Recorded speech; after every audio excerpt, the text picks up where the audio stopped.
Dairy ఆవిష్కరణ అంటే నాకు పాత రోజులు గుర్తొస్తూ ఉన్నాయి. వెనకట మా శ్రీనివాస్ గౌడ్ అన్న, దేవి ప్రసాద్ అన్న, స్వామి గౌడ్ అన్న అసలు తెలంగాణ ఉద్యమంలో ప్రతి నూతన సంవత్సరంలో డైరీ ఆవిష్కరణ అంటే అవి ఉద్యమ కేంద్రాలుగా వెలిసిల్లినాయి.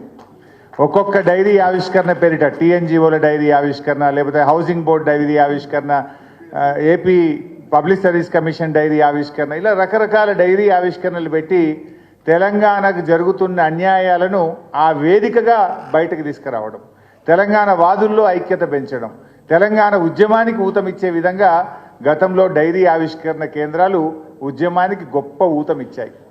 ఈరోజు మన బీఆర్ఎస్ పార్టీ తరఫున ఈ డైరీ ఆవిష్కరణ చేసుకోవడం నిజంగా చాలా సంతోషంగా ఉంది.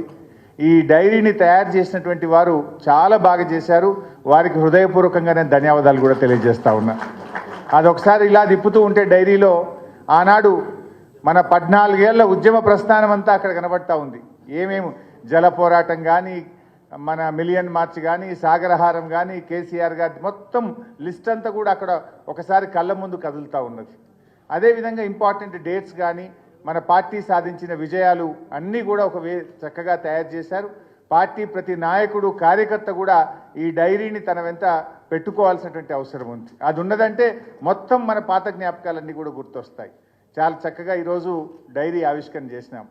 నాటి డైరీ ఆవిష్కరణ కేంద్రాలు ఆ రోజు రాష్ట్ర సాధనకు ఉపయోగపడితే, నేటి డైరీ ఆవిష్కరణ మన తెలంగాణ రాష్ట్ర అభివృద్ధికి, తిరిగి బీఆర్ఎస్ను అధికారంలో తెచ్చుకోవడానికి, ఈ ప్రజల పక్షాన మనం నిలబడడానికి ఇవి ఎంతగానో ఉపయోగపడతాయి. సరే, ఈరోజు అన్ని విషయాలు పెద్దలు మాట్లాడారు. రేవంత్ రెడ్డి గారి ఏడాది పాలన అయిపోయింది. ఏం చెప్పిండ్రు ఆ రోజు ప్రజలకు చాలా హామీలు ఇచ్చారు. కానీ ఏడాదిలో నిజంగా రేవంత్ రెడ్డి గారు చేసింది ఏమైనా ఉన్నది అంటే, అయితే కోతలు, లేకపోతే ఎగవేతలు, కాదంటే కేసులు. కేసీఆర్ గారి ప్రభుత్వం గతంలో అనేక సంక్షేమ కార్యక్రమాలు తెస్తే ఆ సంక్షేమ కార్యక్రమాలకు కోతలు పెట్టినారు. కాంగ్రెస్ పార్టీ మేనిఫెస్టోలో చెప్పిన వాటిని ఎగవేతలు చేస్తూ ఉన్నారు. ప్రశ్నించే వారి మీద కేసులు పెడతా ఉన్నారు. ఇంతకు మించి రేవంత్ రెడ్డి సాధించింది అయితే ఏమి లేదు. ఎగవేతలంటే గుర్తొస్తూ ఉంది. ఆ మధ్య మా రసమై బాలకృష్ణ నన్ను మానకొండూరు పిలిచిండు.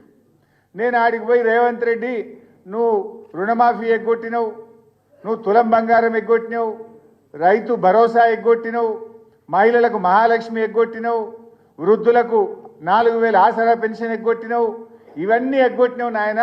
నీ పేరు యనుమల రేవంత్ రెడ్డి కాదు, నువ్వు ఇప్పటి నుంచి ఎగవేతల రేవంత్ రెడ్డివి అన్న. అరే, ఎగ్గొట్టిండు అంటే కూడా తప్పేనా? ఇది అన్నందుకు ఆడ మానకొండూరులో నా మీద పోలీస్ స్టేషన్లో కేసు పెట్టారు.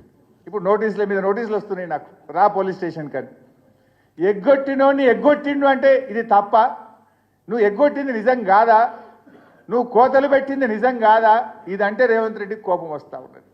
ఏం చేసినావు నాయన నువ్వేమన్నా అంటే పబ్లిక్ డైవర్షన్. ఇలా కేటీఆర్ గారి మీద కేసు పెట్టి, ఒక అక్రమ కేసు పెట్టి అన్యాయంగా ఇరికిచ్చే ప్రయత్నం చేసి ఒక పబ్లిక్ అటెన్షన్ డైవర్షన్. దీనికంటే ముందు లగచెర్ల రైతులను అరెస్ట్ చేసి 15 రోజులు లగచెర్ల పేరు మీద డైవర్షన్ చేసినావు.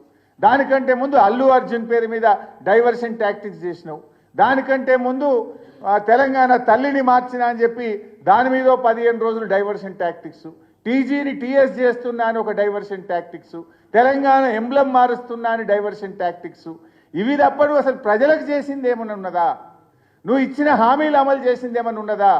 కేసీఆర్ గారు పెట్టిన సంక్షేమ పథకాలు, కళ్యాణ లక్ష్మి, ఈరోజు చెక్కులు పిల్లలు పుట్టినాక వస్తున్నాయి. ఆ రోజు ఏం చెప్పిండు? పెళ్లి కాకముందే తులం బంగారం ఇస్తా కళ్యాణ లక్ష్మి అన్నాడు. పెళ్ళి అయినాక పిల్లలు పుట్టినాక కూడా రేవంత్ రెడ్డి పాలనలో ఇంకా కళ్యాణ లక్ష్మి చెక్కులు రాని పరిస్థితి.